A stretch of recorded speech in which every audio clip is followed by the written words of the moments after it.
আসসালামু আলাইকুম রহমতুল্লাহি ওবরকাতুহু।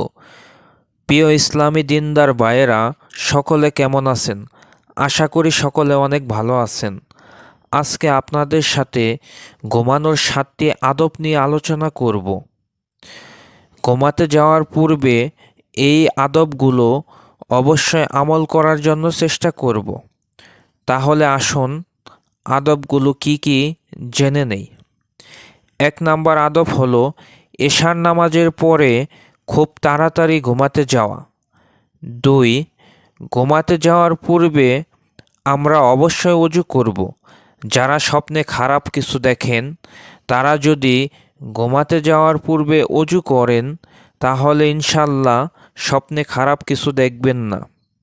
3, ঘুমানোর পূর্বে বিছানা সুন্দর করে ঝাড়া দেব।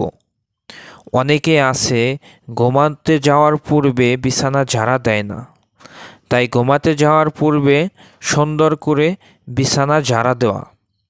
4, ঘুমানোর পূর্বে বাতি নেভানো। 5, ঘুমানোর পূর্বে চোখে সুরমা লাগানো।